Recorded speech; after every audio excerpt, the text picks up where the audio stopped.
My name is Princess Amira. I was 22 years old on November 2nd, 2020, when my entire world collapsed. Born into the Saudi royal family, I was third in line of succession, raised in palaces worth $50 million. I had everything money could buy, but I was about to discover the horrifying truth. That morning, I learned I wasn't a princess at all. I was merchandise, property to be shared between 5 of my male cousins like a prize they could pass between themselves. I thought I knew what suffering meant, but I had no idea what hell looked like until that day. Here's how Jesus Christ saved me from a nightmare I never imagined possible. I need to tell you about the golden cage I lived in before everything fell apart. From the moment I could walk, I was surrounded by luxury that most people only see in movies. Our main palace in Riyadh had marble floors imported from Italy, chandeliers worth more than most people's houses, and servants who attended to my every need. I had my own wing with 12 rooms, a private library, and closets filled with designer clothes from Paris and Milan. But luxury has a way of blinding you to the bars on your cage.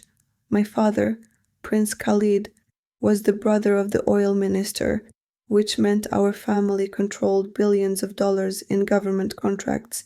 Power flowed through our bloodline like oil through pipelines, and I was taught from birth that I was special, chosen, blessed by Allah to be born into royalty.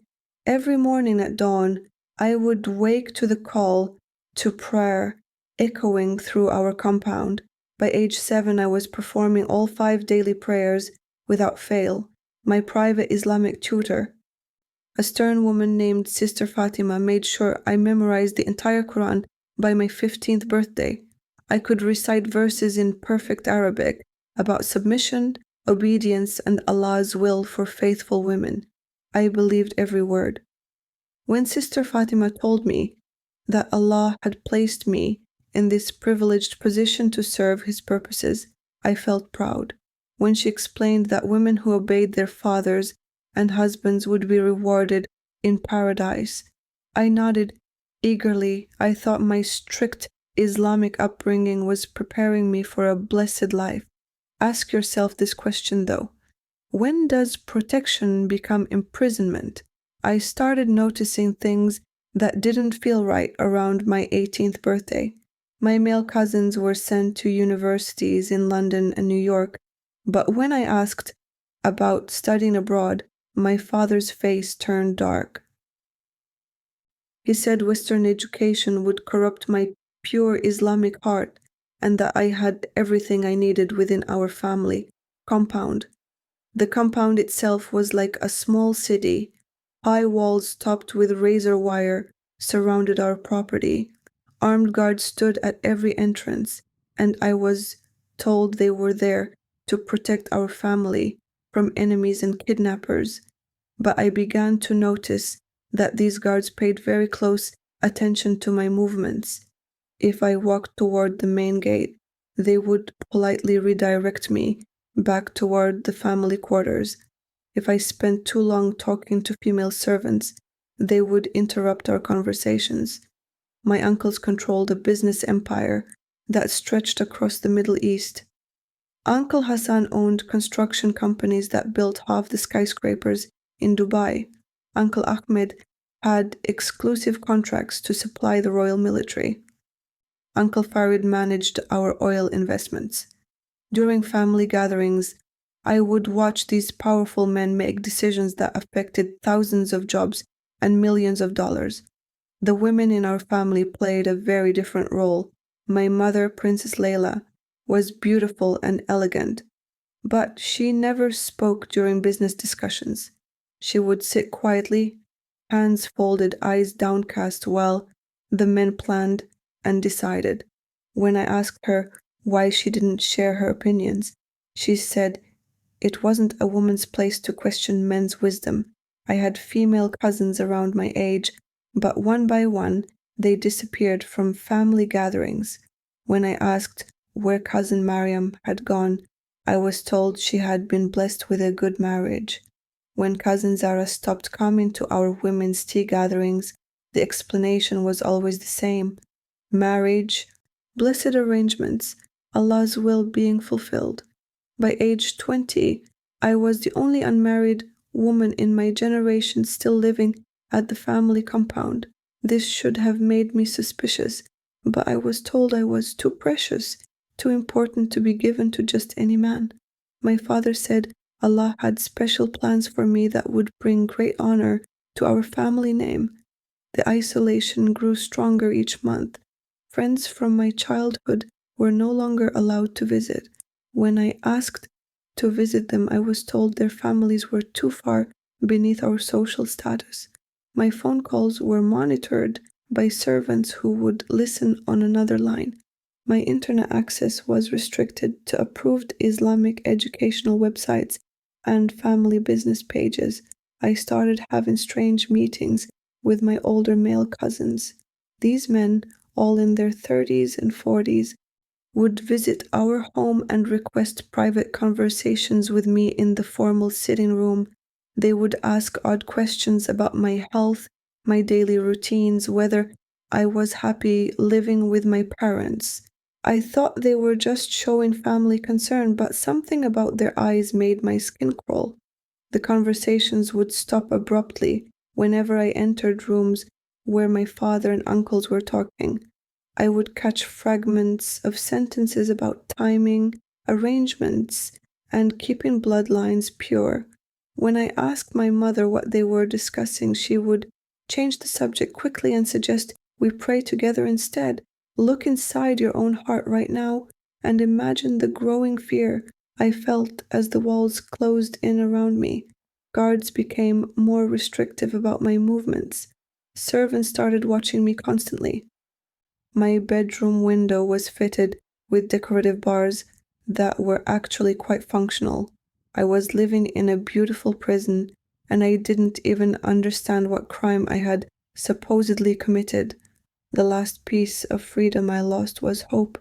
When you're told every day that your life is blessed, that Allah has wonderful plans for you, but you feel more trapped with each passing week, you start to question everything. I kept praying harder, reading the Quran more, trying to be a better Muslim daughter. I thought if I was faithful enough, Allah would show me why I was being kept like a bird in a golden cage. I had no idea that the real nightmare was just beginning. The truth came crashing down on October 15th, 2020, in the most devastating way possible. I was walking past my father's study when I heard Uncle Hassan speaking loudly on his phone. The door was slightly open, and his voice carried into the hallway where I stood frozen, listening to words that would destroy everything I thought I knew about my life. The arrangement is finalized, he was saying in Arabic. She will rotate between the 5 of them on a weekly schedule. Ahmed gets her on Mondays, Omar on Tuesdays, Farid on Wednesdays, Khalil on Thursdays, and Hassan's son Rashid on Fridays. Weekends, she rests and prepares for the next week. My legs nearly gave out beneath me. I pressed my back against the cold marble wall, my heart pounding so hard I thought it might burst. He was talking about me like I was a rental car being scheduled between different drivers. This will keep the bloodline pure, Uncle Hassan continued. No outsiders, no weak genetics. If she produces sons, we'll determine paternity through DNA and decide which father gets to claim the heir. The family lawyers have drawn up all the contracts. I wanted to run, to scream, to do anything but stand there listening to my own family plan out my destruction. But my feet wouldn't move. I had to hear it all. She doesn't know yet, does she? The voice on the other end asked, and I could hear it clearly through the phone. Prince Khalid will tell her tonight. If she resists, we have ways of convincing her. The family's honor and genetic legacy are more important than one girl's feelings. This is Allah's will for her. I stumbled backward, my hand over my mouth to keep from vomiting right there. And the hallway, everything made sense now. The isolation, the strange meetings, the questions about my health. They weren't evaluating me as a person. They were inspecting me like livestock. That evening, my father called me into his private office. I sat across from his massive desk, trying to keep my face calm while my soul was some screaming. He poured himself tea and looked at me with what I had always thought was fatherly love, but now recognized as ownership. Amira, my daughter, you have reached the age where Allah's plan for your life must be fulfilled, he began. His voice was gentle, as if he was giving me wonderful news. Our family has been blessed with wealth and power for generations because we keep our bloodline pure and strong.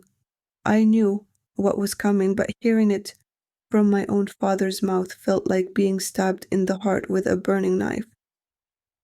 You will be shared among your 5 cousins in a rotating arrangement that will honor our family traditions and ensure that any children you bear will have the strongest possible royal genetics. This is a great privilege, Amira. You will be the mother of future princes. Ask yourself this question. How would you respond if your own father told you that your life's purpose was to be passed around like a trophy between 5 men? I stared at him, waiting for him to laugh, to tell me this was some kind of horrible joke, but his eyes were completely serious. I will not do this, I said, my voice barely above a whisper. His face darkened immediately. This is not a request, daughter. This is Allah's will and your family's decision. You will do this willingly, or you will do this by force, but you will do this. I tried reasoning with him. I begged him to remember that I was his daughter, not his property. I quoted verses from the Quran about Allah's mercy and love. I promised to be a good wife to one man if he would arrange a proper marriage instead. Nothing I said mattered. He explained that Islamic law gave him complete authority over my life until I was transferred to a husband, and in this case, I was being transferred to 5 husbands simultaneously. He had consulted with religious scholars who confirmed that this arrangement was permissible under Sharia law for the preservation of royal bloodlines. The decision is made, Amira. Tomorrow you will be moved to the prepared quarters in the East Wing. Your cousins have already agreed to the schedule. I ran to my mother's room, tears streaming down my face, and threw myself at her feet. I told her everything, begging her to intervene, to protect me, to be my mother instead of just another silent woman in this family. She held me while I sobbed, stroking my hair like she used to when I was little. For a moment I thought she would help me. Then she spoke words that crushed my last hope.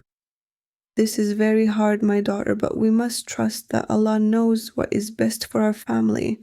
Your sacrifice will bring honor to generations of our bloodline. I will pray for you to find peace in accepting His will.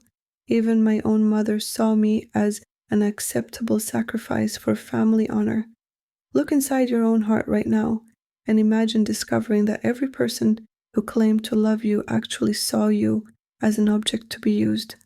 The 5 cousins who would be sharing me were all married men with children. Ahmed was 34 and had beaten his wife so badly she required surgery. Omar was 28 and notorious for his cruelty to servants. Farid was 45 and had already divorced 2 wives for failing to produce male heirs. These were not men who would treat me with kindness or respect.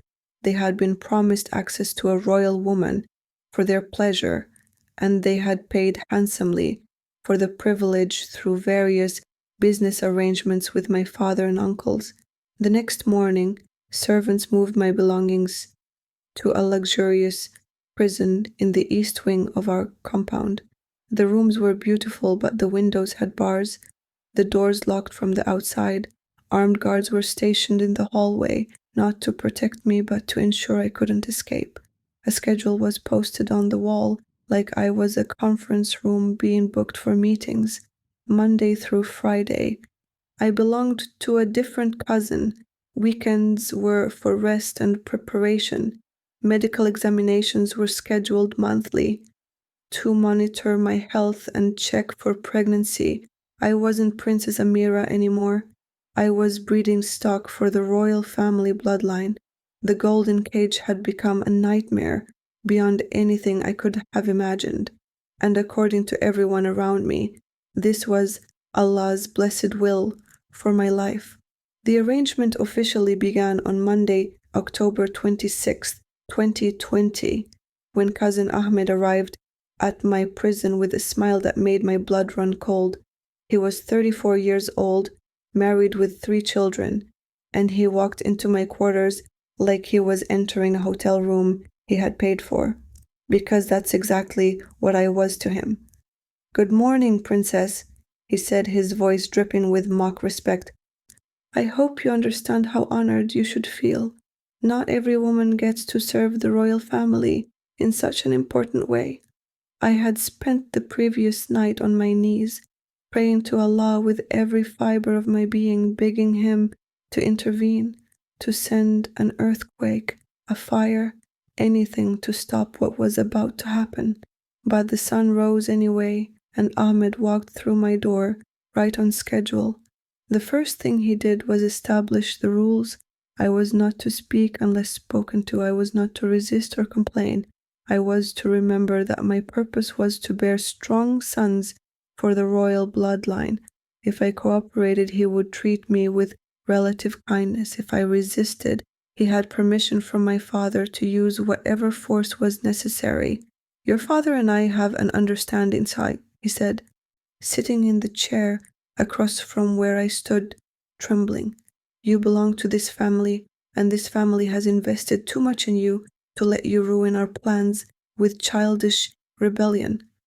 I tried to maintain some dignity, to remember that I was a human being with thoughts and feelings and rights. But when I attempted to reason with him, explaining that I had never agreed to this arrangement, he laughed in a way that chilled me to the bone. "Amira, you don't seem to understand your position. You are property. Valuable property, yes, but property nonetheless. Your father owns you until you produce heirs, and then your sons will own the family legacy. Your feelings about this are as irrelevant as a horse's opinion about which rider sits on its back." The week with Ahmed was a preview of hell. He treated me like I existed solely for his convenience and pleasure. He would arrive each morning and evening, using me however he wished, then leave me alone to count the hours until his next visit.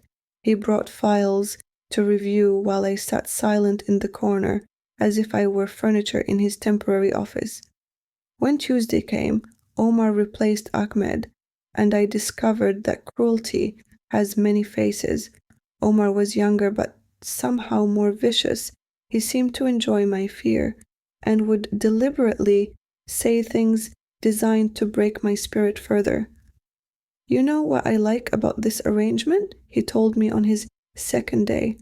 "I get all the benefits of having you without any of the responsibilities. When I'm tired of you, I just leave and let the next cousin deal with your tears." By Wednesday, when Farid took his turn, I had stopped eating regularly. Food tasted like ash in my mouth. Farid was the oldest at 45, and he treated the entire situation like a business transaction. He would review my medical files, discuss breeding schedules, and analyze genetic compatibility charts as if I were a prize mare. "The family has invested significant resources in your upkeep and education," he informed me while reviewing his paperwork.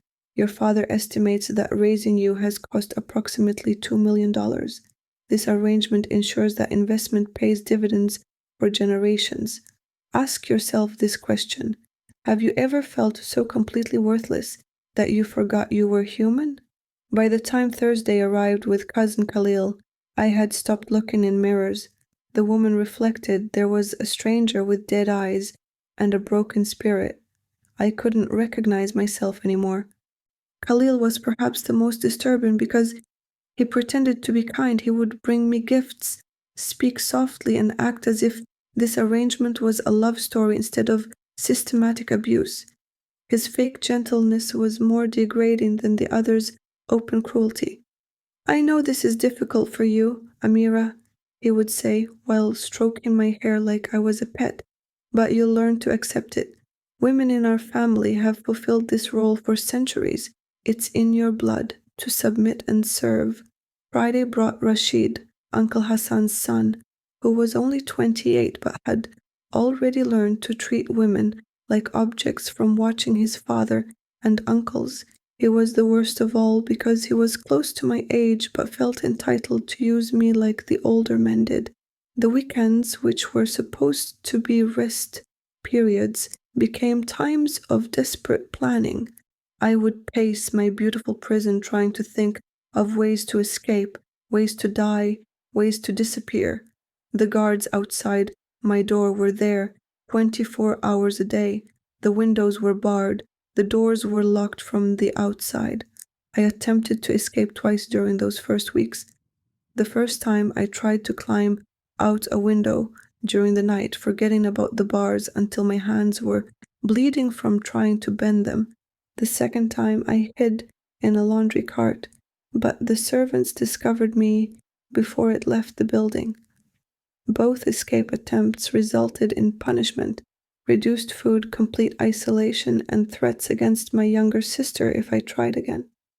They made it clear that my resistance would bring consequences not just for me but for the other women in my family.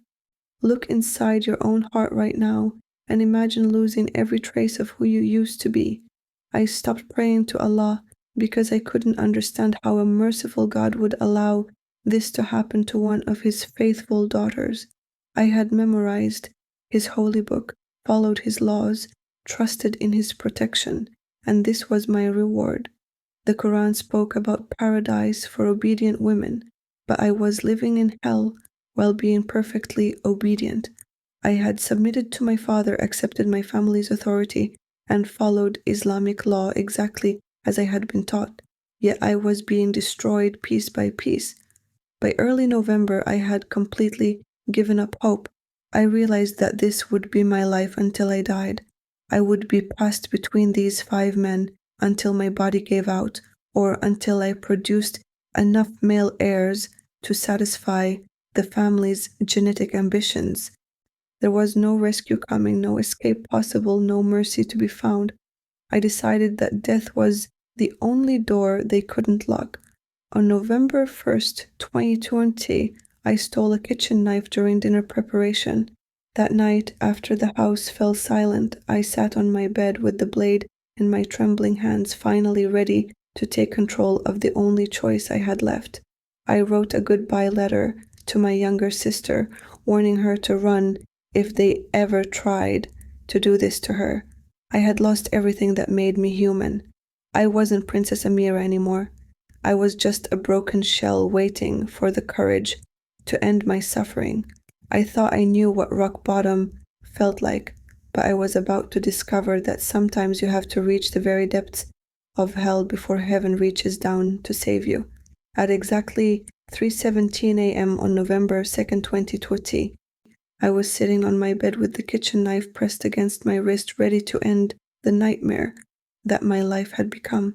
I had written my final letter, said my last prayers to a God who seemed deaf to my suffering, and prepared to take the only escape route that remained available to me. Then my room filled with light. I'm not talking about someone turning on a lamp or opening a door. This light had no earthly source. It was brilliant and warm, coming from everywhere and nowhere at once, filling every corner of my locked prison with a radiance that made the expensive chandeliers look like dying candles. The light didn't hurt my eyes, but it made me drop the knife in shock. A figure walked through my locked door as if it were made of mist. He was tall, wearing robes that were whiter than fresh snow. and his face radiated a love and compassion that I had never seen in any human being. His hands bore scars that looked like nail wounds, and when he looked at me, I felt like I was the most precious person in the entire universe. "Daughter," he said in perfect Arabic, his voice carrying an authority that made my soul recognize him immediately. "I see your suffering. I should have been terrified. According to everything I had been taught about Islam, this was either a demon trying to deceive me or I was having a complete mental breakdown, but instead of fear, I felt an overwhelming sense of safety for the first time in months. "Who are you?" I whispered, though somehow I already knew the answer. "I am Jesus, whom your people call Isa," he replied, kneeling beside my bed so that we were eye to eye. "I am the one who died for you, who loves you beyond measure, who has watched every tear you have cried in this place. Ask yourself this question. Have you ever encountered a presence so pure and loving that it made you realize you had never truly understood what love meant before?" That's what happened when Jesus looked into my eyes. Every lie I had been told about my worthlessness crumbled in the face of his infinite compassion. "But I'm Muslim," I said, confusion mixing with the growing hope in my chest. "You're not supposed to care about me. Allah is supposed to be my God." Jesus smiled with a tenderness that made my heart ache. "I came to earth for Muslim women too, Amira. I came to set the captives free, to heal the brokenhearted, to give hope to those who have no hope. You are not property. You are my beloved daughter." He reached out and touched my face, and I felt years of shame and degradation washing away like dirt in a river. For the first time since this nightmare began, I remembered what it felt like to be treated as a precious human being instead of an object. "I have watched every moment of your torment," Jesus continued. "I have felt every pain they inflicted on you. I know what it means to be abused by those who should protect you. I know what it means to be betrayed by those who claim to love you." He showed me his scarred hands, and suddenly I understood. This wasn't some distant, cold deity like the Allah I had prayed to my entire life. This was someone who had experienced human suffering firsthand, who understood my pain because he had walked through his own agony. "Where were you?" I asked, the question that had been burning in my heart for weeks. "Why didn't you stop this from happening to me?" "I was here, daughter. I was here every moment, weeping with you, catching every tear, preparing a way of escape that would not only free your body but transform your soul.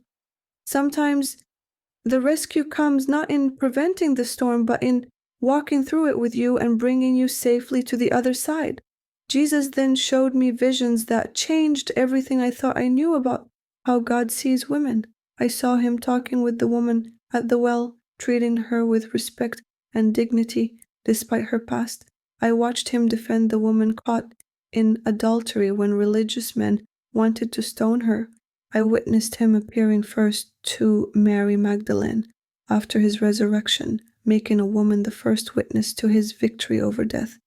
"In my kingdom," he said, "women are not property to be owned. They are daughters to be cherished. You are not less than men in my eyes. You are equally precious, equally loved, equally valued.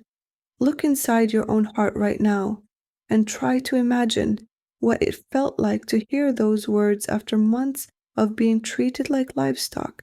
Every verse from the Quran about women's submission and obedience suddenly seemed small and limiting compared to this revolutionary message of equality and love. "I will make a way where there seems to be no way," Jesus promised, his voice filled with unshakable certainty. "But first, you must choose. Will you follow me? Will you trust me with your life even when the path ahead looks impossible?" I thought about everything I was risking.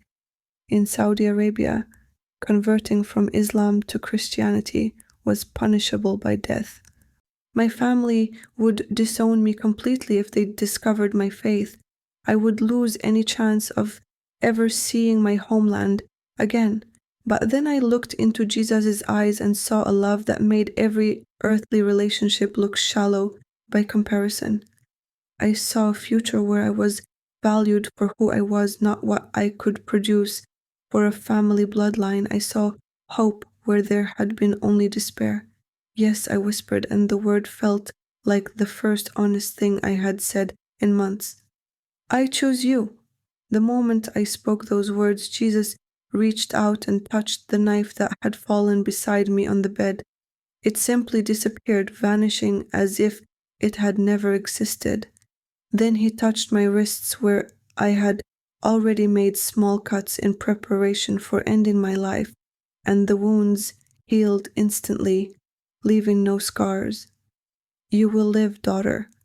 You will be free, and you will tell other women about my love for them. Your story will become a beacon of hope for those who think escape is impossible. He showed me a vision of my escape route, complete with timing and the people who would help me. He revealed that Maria, the Filipino maid who cleaned my quarters, was actually a secret Christian who had been praying for me every day. He showed me exactly when the guards would be distracted, which doors would be unlocked, and how I would make it safely out of the compound. Tomorrow at 4:45 a.m., he said, your new life begins. But remember, daughter, you are not just escaping from something. You are escaping to something far greater than you can imagine. As the vision faded and Jesus prepared to leave, he spoke one final promise that I carry in my heart to this day. I am with you always, even to the end of the age. You will never be alone again. The light gradually dimmed and Jesus faded from my side. But the peace and hope he had given me remained like fire in my chest. For the first time in months, I didn't want to die. I wanted to live, to be free, to discover what it meant to be a beloved daughter of the King of Heaven. I had encountered the living God, and nothing would ever be the same. I spent the remaining hours until dawn memorizing every detail of the vision Jesus had shown me.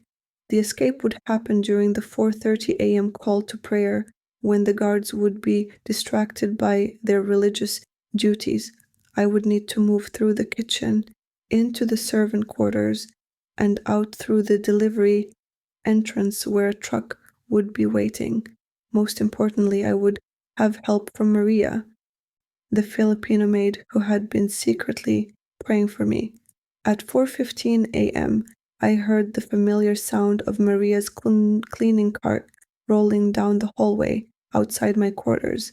My heart pounded as I realized that everything Jesus had shown me was beginning to unfold exactly as he had promised. When she knocked softly and entered with her usual cleaning supplies, I looked at her with new eyes. Maria, I whispered in English, hoping the guards outside couldn't hear. I need to ask you something very important. Do you know Jesus? Her eyes went wide with shock, and she glanced nervously toward the door. Then she reached into her cleaning apron and pulled out a small wooden cross, holding it against her heart. Princess, I have been praying for you every day since they brought you here, she whispered back in accented Arabic. I am Christian. I know Jesus saved you last night because I felt it in my spirit during my prayers. Ask yourself this question. Have you ever experienced a moment when you realized God had been orchestrating events long before you understood what was happening? That's exactly what I felt when Maria revealed that she had been interceding for me while I thought I was completely alone. He told me you would help me escape, I said, watching her face for any sign of fear or hesitation. Without a moment's pause, Maria reached deeper into her cleaning supplies and pulled out civilian clothes, a hijab to disguise my identity, falsified identification papers, and an envelope filled with cash. I have been preparing for this day since I started working here 3 months ago, she explained quickly. My church has an underground network that helps persecuted women escape. We knew eventually Allah would send someone who needed our help. Not Allah, I corrected her gently. Jesus sent me to you. Her face broke into the most beautiful smile I had ever seen. Yes, Princess, Jesus sent you to us, and us to you. At exactly 4:30 a.m., the call to prayer began echoing across our compound. Maria and I both froze, listening as the guards outside my door began their ritual prayers. This was our window, and it would only last 15 minutes at most. Maria helped me change into the plain clothes she had brought. The servant's uniform was rough compared to the silk nightgowns I had been wearing, but it felt like freedom itself against my skin. She wrapped the hijab carefully around my head, making sure my distinctive features were hidden. The security system, I whispered. Jesus showed me it would malfunction, but what if it doesn't? It already has, Maria whispered back with a confidence that could only come from faith. My friend Carlos in the security office is also Christian. He has been waiting for this moment too. The cameras in the kitchen and servant quarters will show empty hallways for exactly 20 minutes. We moved through my quarters like shadows, Maria carrying her cleaning supplies to maintain the illusion that she was simply doing her job. At the door, we paused to listen. The guards were deep in prayer, their voices carrying the familiar Arabic verses I had recited thousands of times myself. The hallway was empty as we slipped out of my prison and moved toward the kitchen wing of the compound. Every step felt surreal, like I was walking through a dream that might shatter at any moment. But Jesus' presence was with me, just as he had promised, giving me supernatural calm in the midst of what should have been terrifying. Look inside your own heart right now and imagine taking the first steps toward freedom after months of captivity. Every corner we turned, every door we passed through felt like a miracle. The kitchen was deserted because all the staff were at prayers. The delivery entrance, which was normally locked and guarded, stood open with a produce truck idling outside. The driver was a middle-aged Filipino man who looked at me with the same compassionate eyes I had seen in Jesus' vision. He didn't ask questions or hesitate. He simply opened the back of his truck and helped me climb into a hidden compartment behind boxes of vegetables and supplies. God has prepared a safe place for you, he said in English. My name is Antonio, and Jesus has been showing our church your face in our prayers for weeks. We have been waiting for you. As the truck pulled away from the compound, I heard my heart beating so loudly I was certain it would give away our location. We passed through the main gate where I had been stopped so many times, but the guards waved Antonio through without inspection. They knew him as a regular delivery driver and had no reason to suspect anything unusual. We drove through 3 military checkpoints on the way out of the royal district. At each one, I held my breath and prayed silently to my new savior. At the first checkpoint, the guard was called away for an urgent phone call just as we approached. At the second, the inspection officer was dealing with a traffic accident. At the third, our truck was mysteriously waved through without any examination at all. Every lock Jesus promised to open clicked open perfectly, I whispered to Maria, who was riding in the cab with Antonio. After 2 hours of driving, we arrived at a small house on the outskirts of Riyadh. It looked completely ordinary from the outside, but when Antonio knocked on the door with a specific pattern, I heard the sound of multiple locks being opened from inside. A Filipino woman in her 50s opened the door and immediately embraced me like I was her own daughter. Her name was Carmen, and her home was a safe house for the underground Christian network that operated throughout Saudi Arabia's stay. Welcome, daughter, she said in Arabic, tears streaming down her face. Jesus told us you were coming. We have been preparing a place for you." Inside the house, I met 6 other women who had escaped various forms of persecution and abuse. Some were converts from Islam like me. Others were foreign workers who had been trafficked or enslaved. All of them had found Jesus in their darkest moments, and all of them had been rescued through the same network that had just saved me. For the first time in months, I sat at a table with people who looked at me and saw a human being instead of property. Carmen served me homemade bread and tea, while the other women shared their own escape stories. Each testimony was different, but they all had the same theme: Jesus making a way where there seemed to be no way. "Princess," Carmen said as I finished eating my first meal as a free woman, "would you like to see the Bible? Would you like to read about Jesus for yourself?" She handed me a worn Arabic Bible, and I opened it to the Gospel of John. The very first words I read changed my understanding of God forever. "In the beginning was the Word, and the Word was with God, and the Word was God." I had memorized the entire Quran, but I had never read anything that made my soul feel like it was coming home. Every page felt like a personal letter from the God who had rescued me, showing me his heart for the broken, the oppressed, and the lost. That night, I fell asleep as a free woman for the first time in months. I was no longer Princess Amira, the royal breeding stock.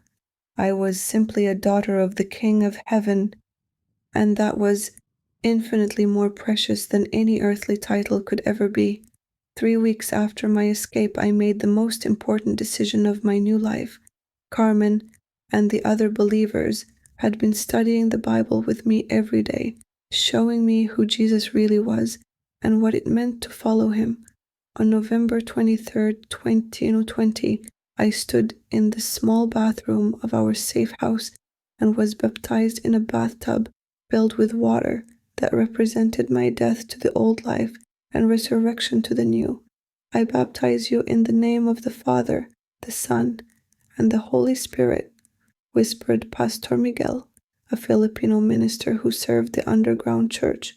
As the water covered my head, I felt every chain from my past breaking away. When I came up from that water, I was no longer Princess Amira of the Saudi royal family. I was Sarah, which means princess in God's kingdom, and I had traded earthly royalty for citizenship in heaven.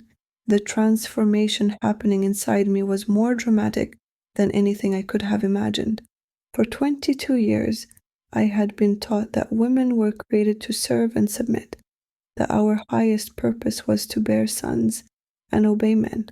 But as I read the Gospels, I discovered a Jesus who treated women as equals, who valued our thoughts and opinions, who made us witnesses to his most important moments.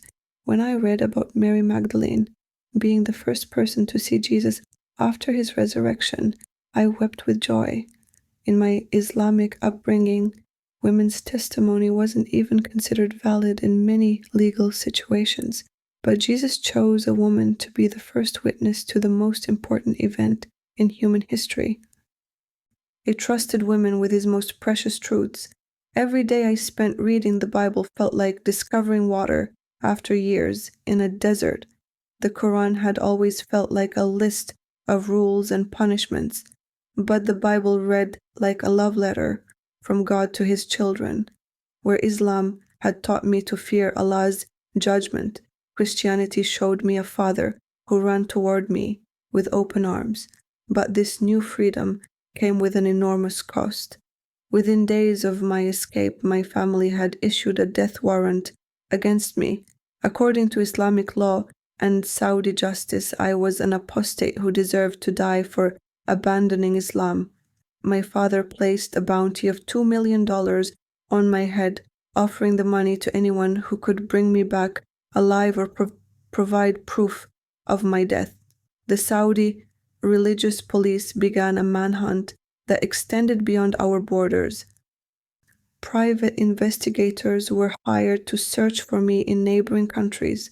My photograph was distributed to Islamic communities worldwide, with instructions to report any sightings to Saudi authorities. Ask yourself this question, though. Would you trade temporary safety for eternal freedom? Even knowing the price I would pay, I have never regretted choosing Jesus. The peace and joy I found in my relationship with him was worth more than all the wealth and security of my former life. I had to say goodbye to everything that had defined me. My royal title, my inheritance worth hundreds of millions of dollars, my family name, even my homeland. I would never again see the desert sunsets over Riyadh or smell the frankincense burning in our family mosque. My little sister, who I loved more than my own life, was now forbidden to even speak my name. But I'm asking you, just as a sister would, can you see the incredible exchange I made? I lost a kingdom built on sand, but I gained the kingdom of heaven. I lost a family that saw me as property, but I was adopted by a father who sees me as his beloved daughter. I lost a religion of fear and submission, but I found a relationship of love and freedom. The underground Christian network helped me apply for asylum in a country where I could practice my faith openly. The process was dangerous and complicated, requiring fake documents and careful coordination with international religious freedom organizations. Every day we waited for approval was a day my family's agents might find me. During those months of hiding, God gave me a vision of my future ministry. I saw myself standing before crowds of Muslim women, telling them about Jesus' love for them. I saw secret Bible studies in homes across the Middle East. I saw women who had been told they were worthless discovering their infinite value in Christ. Sarah, Carmen told me one morning as we prayed together, God saved you not just from your family, but for his family. Your story will become a bridge that helps other women cross from Islam to Jesus. She was right. Even while in hiding, I began reaching out through secure internet connections to Muslim women who were asking questions about Christianity. When they heard that a Saudi princess had chosen Jesus despite the ultimate cost, it gave them courage to consider the gospel for themselves. My testimony started spreading through underground networks across the Middle East. Women who had never heard that Jesus loved them were discovering the truth through my story. Christian organizations working with persecuted believers began sharing my experience to show that no one is beyond the reach of God's love. Look inside your own heart right now and consider what God might be calling you to do with your own story. Each of us has a testimony of how Jesus has rescued us, and that testimony has the power to set others free. Today, I live in a country where I can worship Jesus openly, where I can read my Bible without fear, where I can share my faith without risking execution. I'm studying at a seminary, preparing for formal ministry to Muslim women around the world. Every morning when I wake up free, I remember that November night when Jesus walked into my prison and unlocked every door. I still use a different name for security reasons. I still receive death threats from my family and Islamic extremists who consider me a traitor to Islam. I will probably never be completely safe from those who want to silence my testimony. But I would rather be a poor Christian living in God's protection than a rich Muslim living in a golden cage. I traded the temporary title of Saudi princess for the eternal identity of daughter of the King of Kings. I lost everything the world values, but I gained everything that truly matters. My name is Sarah, and I am finally, completely, joyfully free. Jesus Christ broke every chain that bound me, and he can break yours too. No matter how impossible your situation looks, no matter how trapped you feel, no matter what religion or family or culture is holding you captive, Jesus can make a way where there seems to be no way. I am living proof that nothing is too hard for God.